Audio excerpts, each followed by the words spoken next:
Wounded little girl, believe them when they say your beauty is untouchable, miles and miles away. Remove those insecurities when the boys would laugh and tease, that your skin was not as smooth as satin on sheets, that your hair was too wild, too free, for they did not understand what a natural queen means. Wounded little girl, believe them when they say your voice is powerful, too strong to shelter away. Evict those memories when they tried to silence you, diminish your thoughts when you knew what you said was true. They only tried to drown you out because their fragility was bruised. Wounded little girl, you don't have to smile when they ask. Their comfort is not at the forefront of your plan. Treasures are guarded and not shared on demand. Stop trading your security to puppet at their will. You offer a smile only when you feel. Wounded little girl, you're allowed to be mad. You navigate a world that dictates what you do and governs your body without a clue. Insist on reform, speak out, and fight. Women are as important as the stars and moon at night. You are the true guiding light. Wounded little girl, walk with pride. You carry your heritage deep down inside. Ancestors of might will glide you on. Separate those who claim you don't belong. Channel your elders and persist on. Wounded little girl, you are worthy of love. A heart like yours was meant to be shared. When God created you, he created a pair. Sometimes it takes a couple of tries to find a love that is healthy and right. Tear down those walls you build so high. Allow yourself to be loved and treated right. Wounded little girl, you're so much more than your inner child gives you credit for. Suppress those thoughts she holds on tight, the insecurities, the fears at night. You are a warrior, powerful and free. I should know, the wounded little girl is me.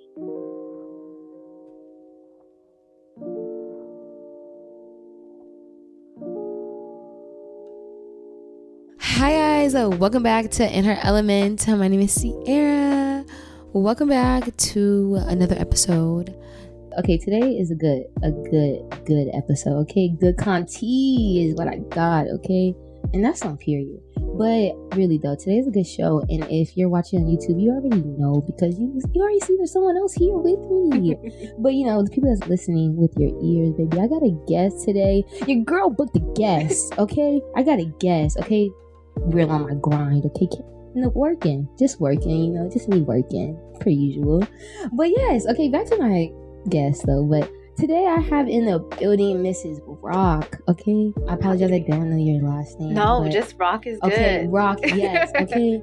Mrs. Roc, okay, let me just explain to who this woman sitting next to me is. A very powerful woman, okay? So if I got my notes, I got notes because this is serious, okay? But this is serious today, so just be prepared, okay? But to my left, okay, is Miss Roc, okay? The Black Girl, Brown Girl Collective Incorporation founder, creator, all that, laying it down, boss woman, okay? And if you don't even know what that is, the Black Girl, Brown Girl Collective is, just an organization, a non-profit organization to be exact, about, just diverse women, getting in a group, being collective, with the arts, all the arts, all forms, every form, and it's just about cultural diversity. Like literally, if you ever went to one of her events, like it's flooded with anybody and every woman that you could possibly think of, identify with. Like it's crazy the magnitude that this woman, the events that she puts together and the people that she brings together, and it's a fucking honor to have you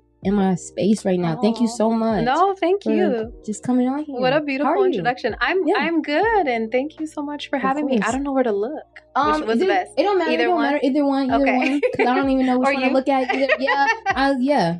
But yeah, I'm super happy to be here. And the collective, I have to say, it's not just me, right? We have it's a sisterhood. There's 7 of us. So I want to shout them out because they are also founders. They help me move this forward. And yeah, they're amazing women. And I thank them for helping me and letting me lead them as much as I possibly can. But they're for sure the leaders, and we work together. They're amazing. And that's on period. And I apologize to the other 6 No, ladies, you're good. Okay? I got them. Okay, period. But I appreciate y'all too, because she wouldn't be here without y'all. So that's right. I appreciate it all. Okay, so thank you so much. Of course. Yeah, thank you so much, because I know your time is very valuable, and I just want to say thank you, me and my listeners. We appreciate it. I'm happy to be here. And let's just get right into it. Let's do it. All right, y'all. So y'all know I love the pillow kicker with y'all. So it wouldn't be right if I didn't put y'all on to these vitamins that are just It brings the best sexual healing, okay? Sexual activity. It just makes everything so much better. So, baby, these vitamins are packed full of premium natural ingredients with different types of powders: banana powder, strawberry powder, mango powder, pineapple powder, and like all that type of other powders. And they're natural organic ingredients that just help us level our pH balance. And baby, that means that if we balance, baby, we taste so right. But naturally as humans, we don't really taste the best. So baby, these pills are just what we need to get that sweet taste to us, okay? So that just the way we look, we taste just the same way, okay? So baby, get you some. I'm gonna even help you get you a bottle, or 2 or 3, because baby, I promise it, once you get these pills, baby, he gonna see the difference, or your partner gonna see the difference. I promise you, okay? So use the code in her element, all one word, and get you a couple dollars off, baby. I promise. Don't say I didn't tell you, okay? You better ask about it, okay? Enjoy.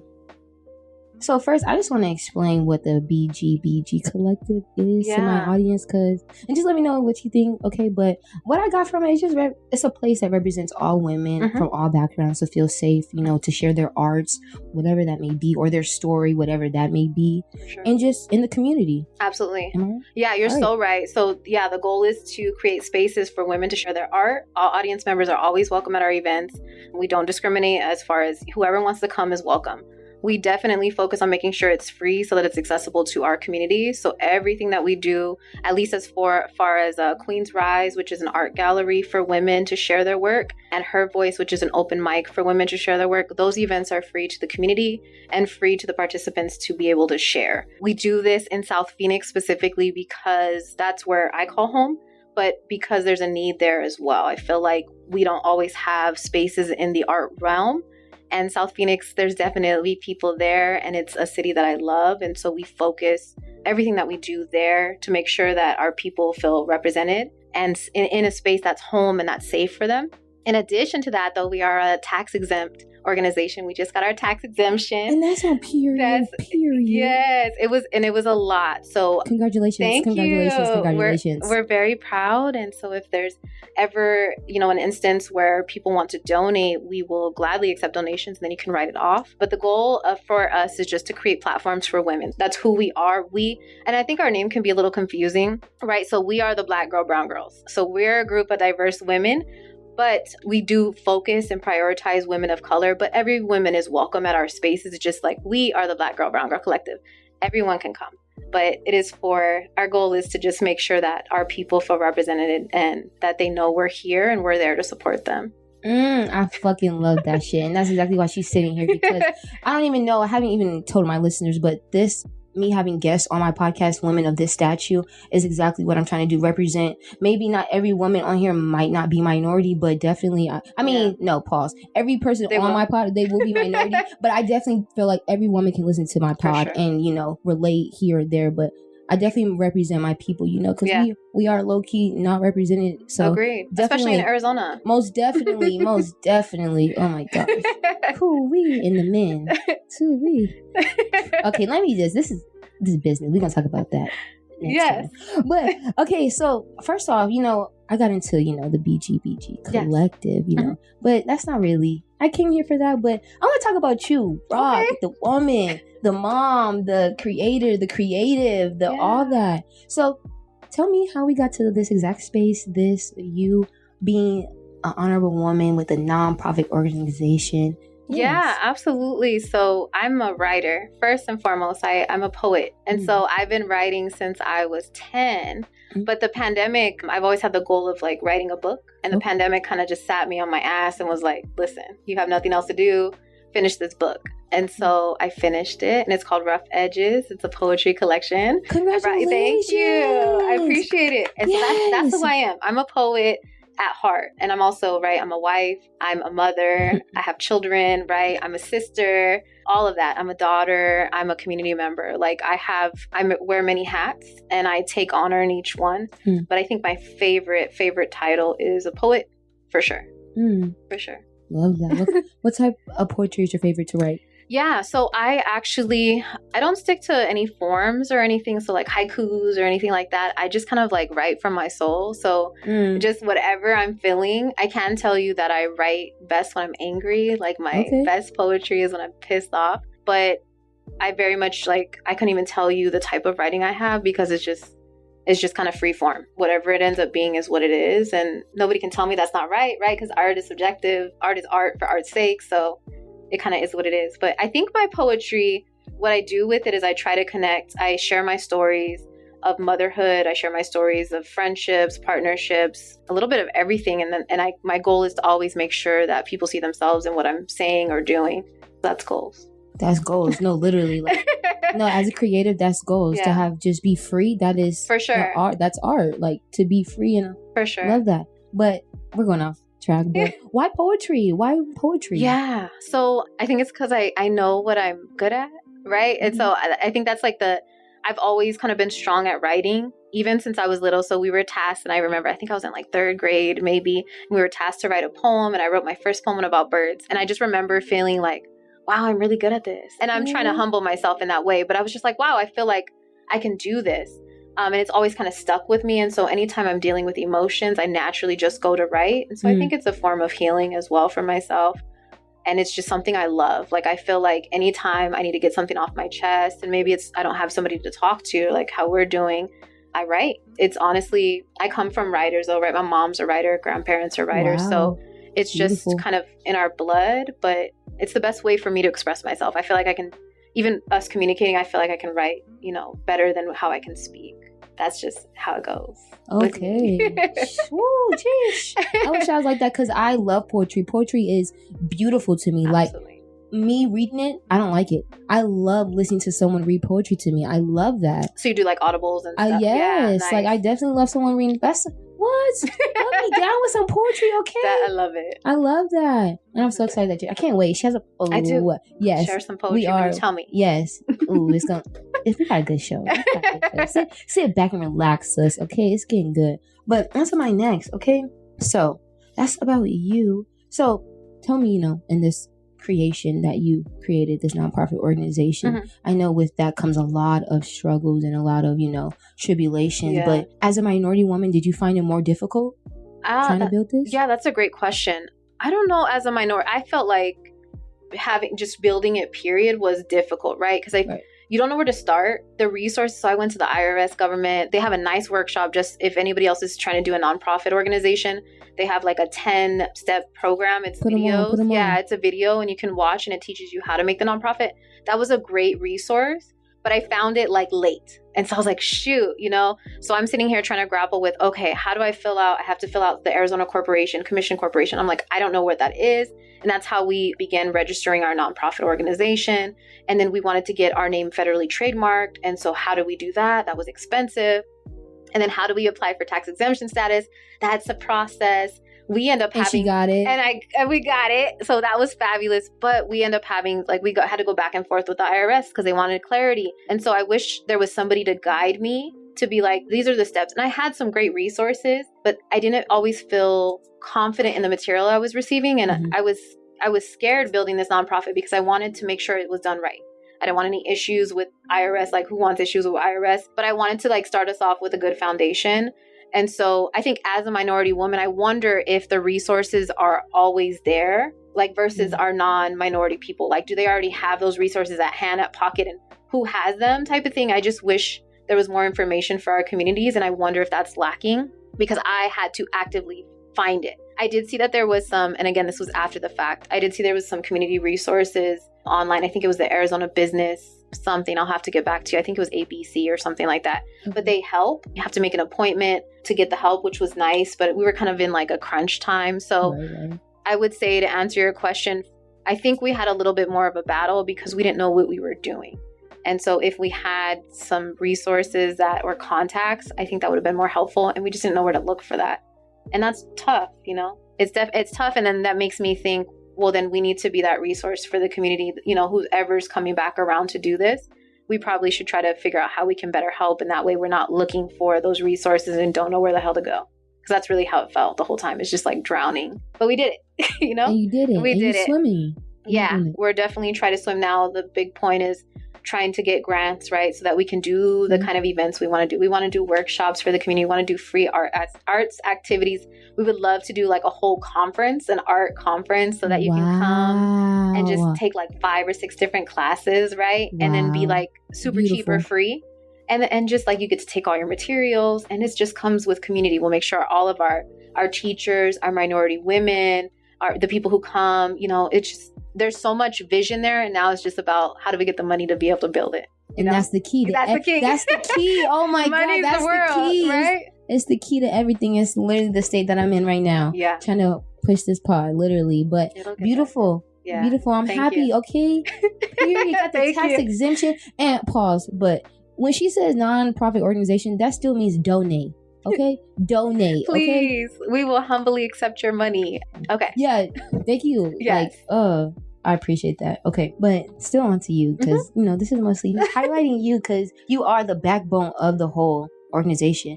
Okay, on those dark days, you know, things get tough. What keeps you going? It's funny you asked that, because I feel like I was feeling that recently. Okay. Especially with like right now, we're trying to plan our next event, which is in October, and we still have to raise the money to be able to throw the event, but we're still in the process. So I think where we're struggling is, how do we make this keep going? How is this sustainable if we can't even get these funds to be able to run these events like we want? And so it feels a little bit defeating, but what we're not going to do is quit. We're going to figure it out. It's a little bit disheartening. I think what was nice is we got that tax exemption letter literally like this week. So it kind of just like raised our spirits again, but it's like, it's a struggle. It's a hustle. So to anybody who's doing a nonprofit, a tax exempt nonprofit, like kudos, because I don't think we understood the extent of the type of work. It's constant like hustling. It's constant marketing. It's constantly asking for donations. It's fundraising. Like there's so much to it. And it legit is a job. Like I have a full-time job and I'm trying to do this. And I think what's eventually going to happen is something's going to have to give, or I'm going to have to let it would be the job. Let the job go so that I can do this. Because I think the true goal of this, we would love to have a facility in South Phoenix, like an actual facility that has dance classes and art classes and community gardens. Like it's everything. So think the Croc. They have the Croc here in South Phoenix. Okay. I would like that on a smaller scale, but it has all the programming there. It has a gym and it has a playground, like a community center for women, and everybody can come, but it's literally focused on women. Maybe we can have a podcast studio. You know what I mean? That's like beautiful. just give back. And that's goals. Like that's the purpose. And I think what really, really drives me in those dark days is like, and I'm going to not be emotional about this, but I was driving one day in the car and I was really stuck on, I was just driving somewhere, and you know how your mind kind of just runs? Yes. It's like, how did I get here type of thing? Yes. Those like meditative states. I was in one of those, almost like a trance. And I was like, I saw that I was supposed to be doing what we're doing now. I'm supposed to finish this nonprofit, and I'm supposed to move it along. Like I'm supposed to give back. Like this is my goal in life.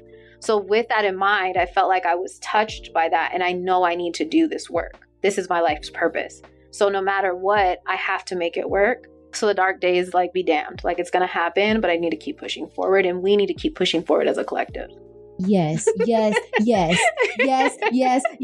exactly the space that I'm in. Yes. I love that. Absolutely. Every part of that answer on God is truly, real. It's truly real, because them dark days get dark. And congratulations once again, because that's a huge step, because like you said, maybe not everyone knows what it takes to have a nonprofit organization. Like, for sure. It gets a little rough, but yeah, remember your purpose. Yeah. Always. And you already answered the question, but I was going to ask you, how did you even get into this? Like, actually, it's a little bit different though. So the nonprofit part? Yes. Just like, how did you know that this career path, nonprofit organization was meant for you? Like, because I was going to ask you, like, did you have a daytime job, or like, was this your full-time job? For sure. But how do you juggle the two? Yeah, so it's tricky. So actually, just so you're aware, we used to run this event. We used to work at, a lot of my sisters that I work with, they were either in school or I worked at a college. And so we ran Her Voice at the college, and then we took that from the college because we made it, and we brought it into the community because we felt a need. So we did this event like 7 years ago, and we were like, hey, let's get together. Let's do this in the community. That was where we came from. Wow. So this isn't new. These events Started are new. From the bottom, Started from the bottom. So we're on our second Oh. annual, but we've actually done this like years and years and years. So it's really nice to like see it come out of that and into the community. But as far as the other question, remind me the question because I feel like I missed it. Oh, no, you're good. I was just saying, like, how did you know that this career path was for you, your nonprofit organization? Because how do you wake up and be like, oh, yeah, I'm just going to start a nonprofit organization and then do this on the side? Right. Yeah. So we definitely wanted to make sure it was sustainable, right? So we knew the way we were going, we would have to write for grants and stuff and move forward. So it was just a natural progression. Got you. But I guess I remembered your other question is like balancing the two jobs. That is tricky. And again, I'm going to have to make a decision because my energy you have to put your energy into something for it to work. And it's your full energy. If you give half-ass energy, like how much is that going to really, build or bloom if you're not giving your all? So eventually it will need to be there. And that's a thing, but life is about prioritizing and juggling, right? I'm a parent on top of that. So I'm trying to build a family. I'm managing my family. I'm managing work. I'm managing this nonprofit. I do other stuff on the side. I have my own business on top of the book. So it's just a matter of like, one of these are going to drop, unfortunately. And I just got to figure out like how to spread my energy and my time the best way and not drop the ball too much until I can fully let go and put my energy where it needs to be, which would be the nonprofit and a family, of course. That's a given, but it's going to go there for sure. Absolutely. And I love that. You're going to get it done. I will get it done. Because you're getting it done right now. That's right. Yes. And one day I got to drop something too. I think I got to drop something too. Just so you got to take that leap of faith. Yeah.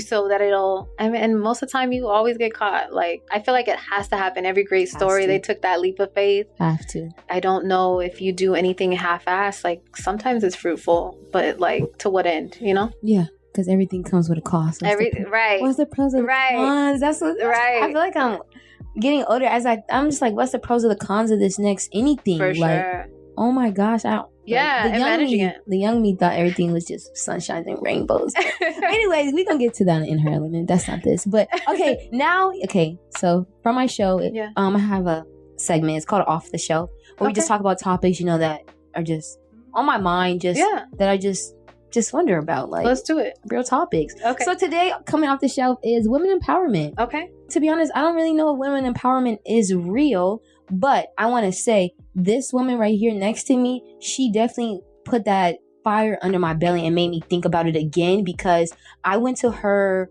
second annual open mic in May. Oh my gosh. And the wonders that it has done. Literally, she's sitting here right next to me. Like, it's just the connection that I have made through that event. It was just crazy. So women empowerment, I believe it definitely, because you definitely gave it to me. Like, prior to that, I don't know if women empowerment was a thing, but definitely tell me your takes, please. Yeah. So I hear you on that, because I don't feel like how do I say this without sounding crazy? That's what I'm a little worried about. We honest. Keep it honest. Keep it G, because it's the truth. It's the truth. So my goal and our purpose is to empower women, is to uplift our women in the community, like all day, every day. That's what we're trying to do. But I don't feel like everybody and every community member is out to do that, to be 100%. So I think it just depends on the person, right? And where their motives are. But like, our goal is to uplift. I don't think that's everybody, right? I don't feel like there are some women who tear themselves down or tear each other down. And I'm guilty of it too. I've talked some shit to some people I don't like. But overall, my goal is, and our goal is, to just make sure that our communities feel seen and heard through the art realm. But women empowerment, I think it depends on the person. Like, if they really truly believe in uplifting their uplifting their sisters, I think it's a mindset, quite honestly. Like, it kind of has to be, right? You got to want the good for your people, your sisters. And if you don't, I think it'll show. You'll feel it. Like, you felt a vibe, right? If somebody's came to you and you're just like, you can just kind of feel like, they just don't feel right. I think you'll see it and it'll be matched. And, those are the type of people you just don't fuck with if they're not for you. Never. And so, right. And so I hope that what we're doing in our community is we're bringing community members who want to uplift, who want those feel good vibes, make those connections, and really care about the women that we're showcasing, because they care and because they want to. That's what I hope that we're doing. And we get comments about vibes and stuff, because I think people are coming because they need that and they want that. And that's important, right? That's goals. Like, we want to feel good. We want to make sure that what we're doing is authentic. And I think that is demonstrated by who we are as people, because my girls care. They care about our community. They care about people. They care about women. They love sisterhood. Like, they're sisterhood to the core. And we fuss at each other and fight and stuff. But at the end of the day, we love each other, and this is our goal. But I can't say that for everybody. To be 100, I can't. And it's kind of sad. And it's really sad. It's so sad. And I really feel like that's the motivation behind my podcast too, just to uplift women. Right. For women, for us. Because who's gonna be there for us? Gonna do it? And exactly. You're doing a great fucking job, because your event definitely made me feel connected, and definitely I needed it in that moment. It was definitely what I needed, and I want to say thank you. Yeah. And I'm glad you came. It was great beyond what I could have ever. I can't wait till this art walk is coming up. That's helpful because, I felt, and this was me, not personally. My sisters were like, "No, Roc, we did good." I felt a little discouraged because the last event we had a lot of people, but it was in the pandemic, right? So I think people were trying to get out of the house, and we had just so many people. It was crazy. Okay. And then this last event, there wasn't as many people, but I have to keep perspective. It's not about the number of people there. It's about who is there. Right? And what they need from it and what they get from it. So just hearing that is like, okay, we're on the right track. We're providing this, and some people need it. Some people need it for healing. Some people just want to feel connected. And so if we're doing that, that means we're doing a good job. And that's helpful, because those like one of those dark days. It's like, oh shoot, like not a lot of people came. Well, that's okay. As long as the people who are there are getting what they need from it, that's good for me. So thank you for saying that. It's good validation for what we're doing. No problem. Yeah. I needed it, and I got it, and I can't wait to get some more of it. Good. So thank you so much. For sure. And if ever you wanna, pop into the events, if you in AZ, definitely, Yes. We're gonna shout it out there. Yes, but please. On to my second question. I don't know if you kind of answered it, but why did you and your sisters actually create BGBG Collective? Yeah. Why did you actually create? Like, what was the absolute purpose? Like, what was that moment where you're like, I gotta do this? Like, so absolutely. Okay, so when we were doing the events at the community college, we were doing it as part of it was a Women Rising. It was a woman initiative to make sure that the women of color felt connected to the school. And so we were tasked with creating events for them. And so we came together and we're like, why don't we do an open mic? And then one of our other sisters was like, yeah, let's call it Her Voice. And we continued to kind of do that. And so again, taking it back into the community, and then going back to the vision that I had. I called all my sisters again from that drive, and I was just like, let's bring this back. And I felt like it was something I needed to do, and they were down, and they were like, yeah, let's do it. So that's really where our roots come from. Okay. And then again, once we hosted that first event, Her Voice, we were like, wow, this feels good. And I felt when I left that event, and my sisters, I felt the same too. They like energized, like, wow. Like I didn't sleep for 2 days, but it wasn't a tiredness. It was like, I was so fulfilled. And I've never felt that feeling before. I felt a feeling like that when I worked at a job I really loved. So feeling that again was like a high that I can never let go of again. So I need that again. I love that feeling of, it's a little selfish too, because what I'm giving to the community and what we give to the community, it re-energizes me. And so it makes me want to do it again. And I guess not selfish. Not at all. It's a relationship, a connection. Yes. Yeah. I wish I knew the word, but I learned it in class. Yes. It's like well, I don't know, but yeah, you get what I'm saying, right? It's a biology term, but yeah, you know how like someone like an animal is like on its back and like they're sucking like. Okay. Yes. So say there's like a skunk and there's like a fly on a skunk. Okay. Like the fly is probably getting nutrients from the skunk. Okay. Not really, but yeah, that's how. Okay. It's like that. Yeah. Okay. Sorry. But yeah. We're getting. Yeah. It's an exchange. It's an exchange, and it's a needed exchange, and so that's what gets us going and keeps us going. And I feel like it roots us back to what we were doing. Remember that kind of high, and it feels good. So I hope I'm speaking on my sisters, in the same way. I hope and that they feel the same when we talk about it. And I think some do it because they love me and they support me. I guess we can talk about dynamics. That can be a little tricky within itself, right? Because again, they're doing it for me. And I want to get to them to the place where they're doing it. They love what we're doing in the community, but they love it as much as I do. And it's not fair to ask, so we kind of grapple with that.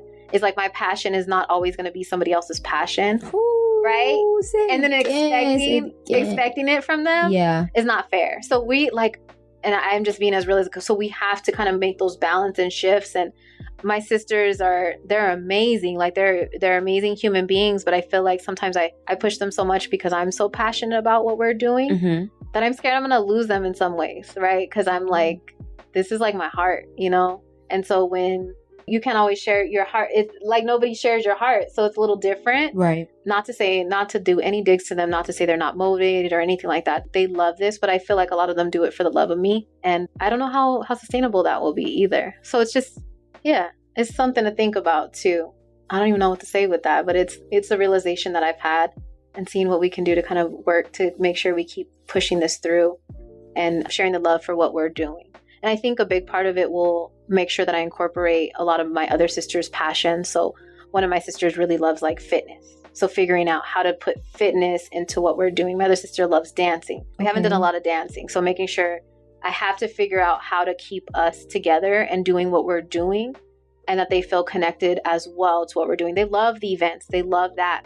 But them actually feeling connected is something that we for sure have to work on as far as group dynamics, just to be as real as can be. So that's something to think about.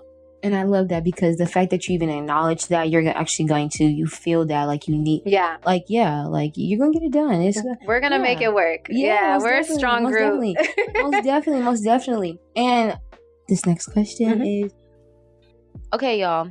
I know y'all love to do stuff by yourself, for yourself, okay, and especially, us being boss women like we are, we need to learn how to delegate, and that's where Fiverr comes in hand. Like, Fiverr has really saved me so much in this pushing of my pod production that I've been in. It really has helped me, just get some of the back end stuff handled, because baby, all I need to do is show up and look cute, and that's what Fiverr helps me do. Okay, they have anybody that you need to help you with your business, like anything. Like, you need an accountant, you need an assistant, you need a data collector, you need an organizer, you need a manager, like anything you want, you need help with, they got it. Okay, baby.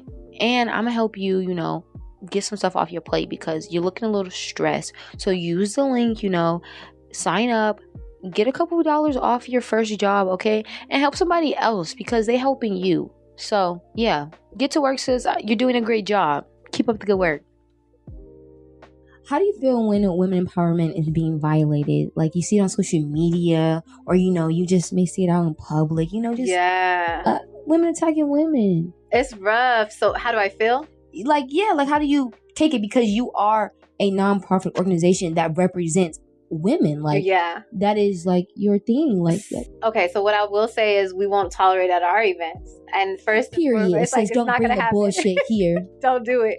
But we do, even like at Queens or Her Voice, we were just like, we always announce it. So if you say anything negative, we'll say it.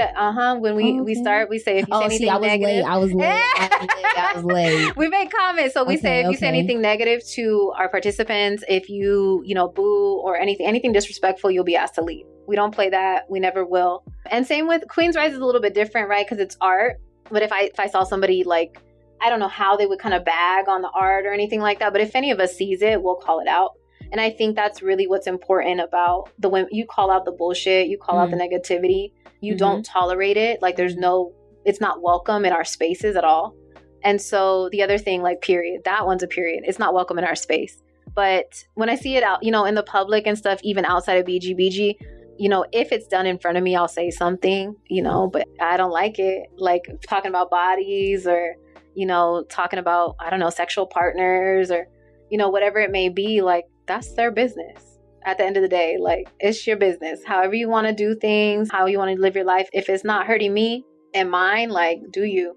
That's really how I approach things. And that's on period, okay? Period, poo.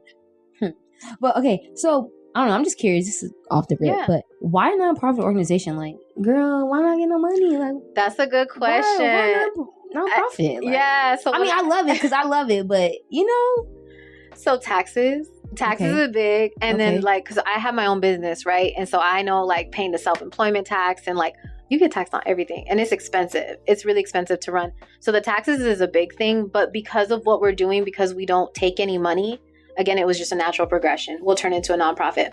But my girlfriend, one of our sisters, is thinking we should make a business so that we can filter that money into the nonprofit. So like make a business where we donate the money to the nonprofit so that we don't have to kind of worry about the money coming in.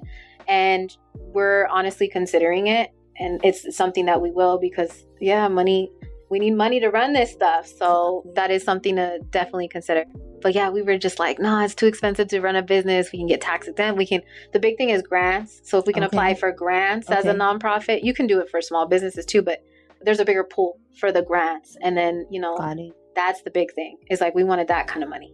You can do a lot with it. Okay. Yeah, okay. You can. Wow. For sure. And then we don't pay the taxes and stuff. Right. And so we have, of course, regulations of what we can and can't do, but it's a good move. It's a good move for our organization.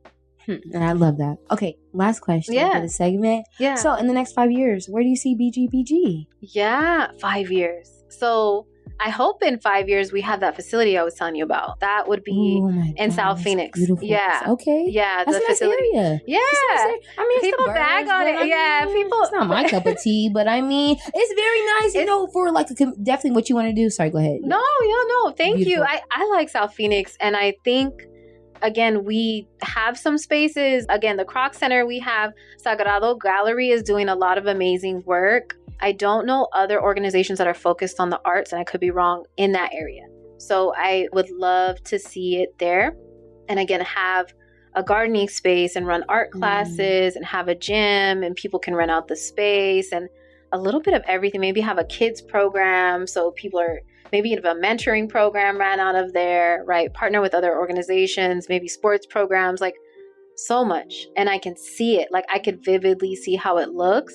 And when I can see something, and I can envision something, most of the time I can make that shit happen. So that's the goal. No. You can make that shit happen. If you can see it, listen, anyone listening, if you could see that shit and God put that in your vision, that shit could happen. Absolutely. Like that shit is gonna happen. I agree. I'm gonna claim it, because that's the work that I'm hoping that we can do. And then again, to make sure that my sisters feel so connected, like they're running their stuff within that community center. Oh, so, beautiful. Right, sis is doing her dance studio, and the other sis has her facility to do gym. And, both of my sisters like to dance, but the other one, she loves photography. So maybe we have a, studio in there that they can run photography classes, like figuring out the way to be connected so that we can keep going. Yeah, dope. Of course. Because sustainability is everything. A sustainable life, I think that's everyone's really true goal, whether they want to say it or not. Yeah. But yeah, I love that. I can't wait. I see it. We're gonna do it. We're gonna do it.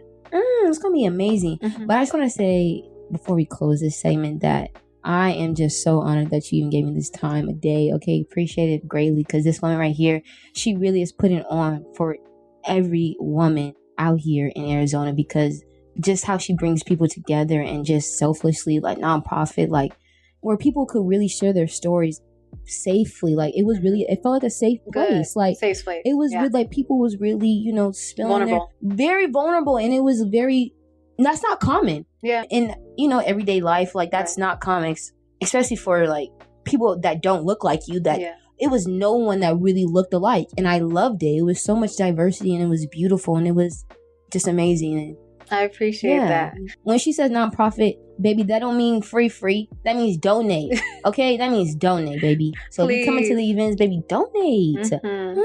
We take in-kind donations too. So if you have, art supplies or just anything kind of related to what we're doing that you feel would be beneficial, we will gladly accept in-kind donations as well and get you another write-off. So that's an option too. You're welcome. So how do you separate Roc, the creator of a nonprofit organization, versus the creative of Roc, like the poems, the writer in you, instead of like the event planner, the person that has to facilitate the creators and be the creator? That's tough. And so what I a lot of the time when I can, so as an example, I'll fill space in open mic. So if we're like waiting for somebody to load, right? You were, I performed. And it was fucking magical. It was bomb. It was great. Thank you. So I actually incorporate myself, but I make sure not to take away from somebody. So I'm like doing it in between when I can, but otherwise it is separate, and it should be, because I'm there and we're there to give space to the other women, right? Not to ourselves. And so it is tricky because, again, it's a balance of time. I have to make sure that I'm still focusing on my writing. I'm supposed to be working on my next book. My next book is called Coffee and Horchata.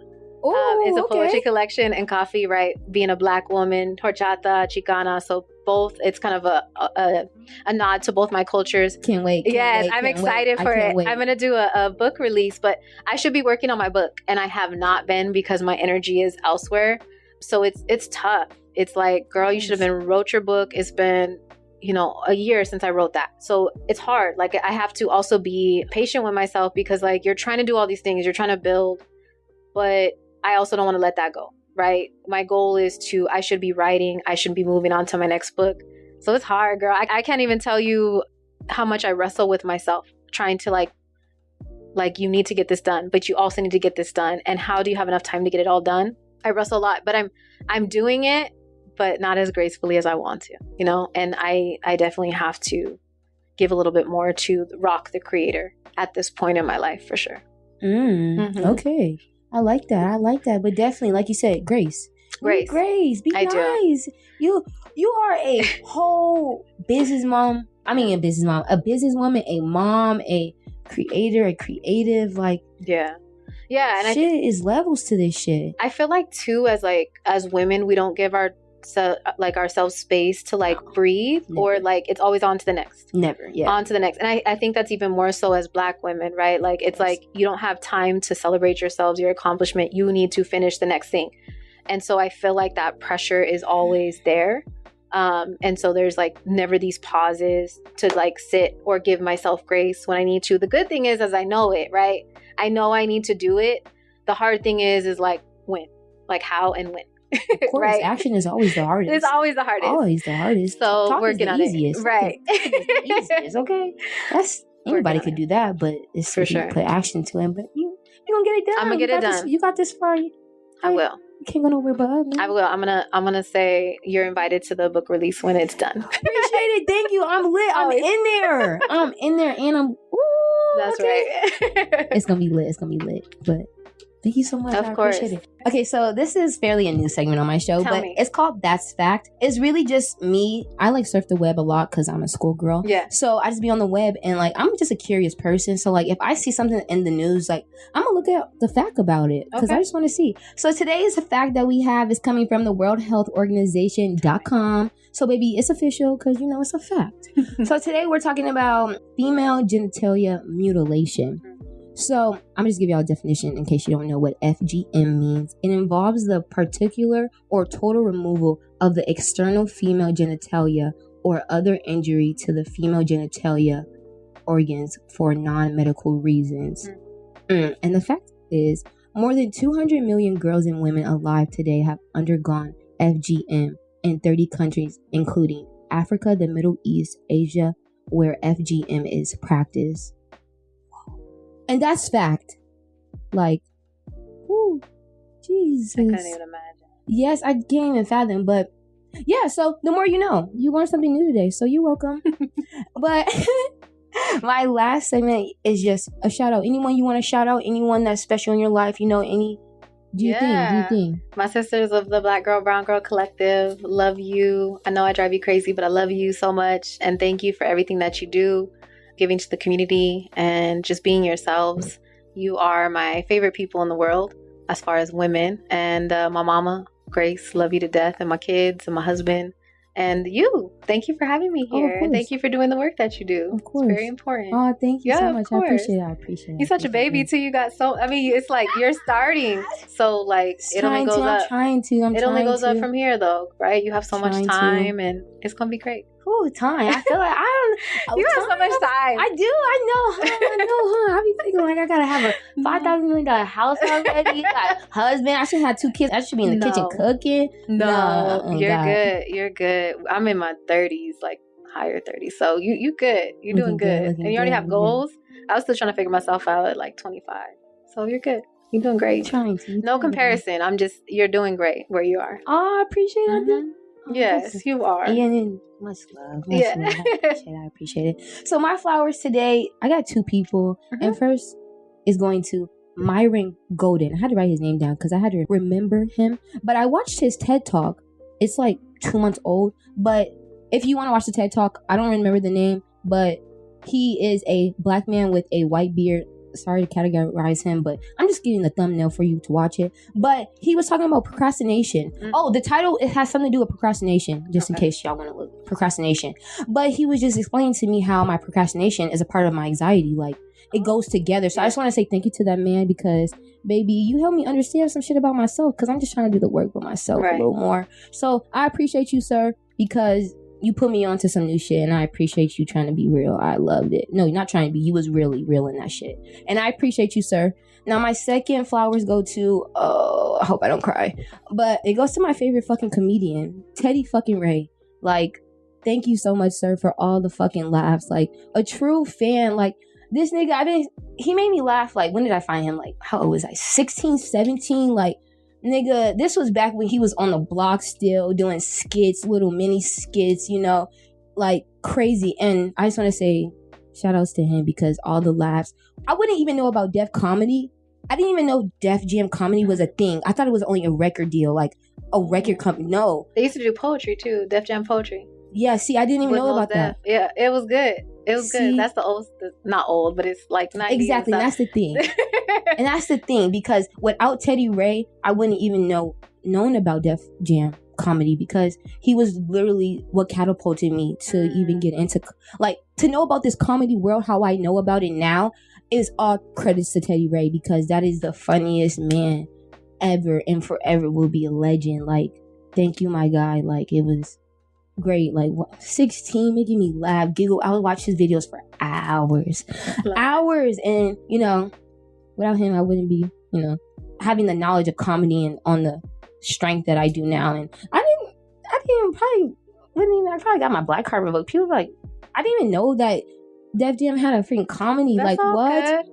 But laughing is so healing for the soul. Like, really is. It's legit favorite thing to do. Really is. And it feels good. He was hilarious. Like, beyond hilarious. And it wasn't that he was even trying to be like, this shit just was natural. Like, it wasn't a skit. This was with him and Doughboy on Def Jam. They had their own little, you know, segments. If y'all watched it, y'all know. The smoking challenge was like my first couple videos I watched of him. And it was just like, oh my God. He wasn't even trying to like bag, I think, on Doughboy. It was just coming out off the top of the dome. Just talking his shit, but like not even trying to be funny. And just how humble he kept. Like, when he blew up and like got onto like major platforms like TV, television, like SNL doing big shit, I was like, damn, I was so proud. Like, that was really like, I felt like that was my cousin or like something. Like, I was just like, damn, that nigga really is blowing. Like, nice. And I feel like he deserves so much more. Like, but shout outs to him, man. Like, shout outs to you, Teddy. Thank you for the laughs. I appreciate it. But now on to greater news, you know. I can't wait to get into this poetry, you know. Let's do it. Yes. Well, actually, no. Put yourself on. Let them know, like, everything that you got going on. Yeah.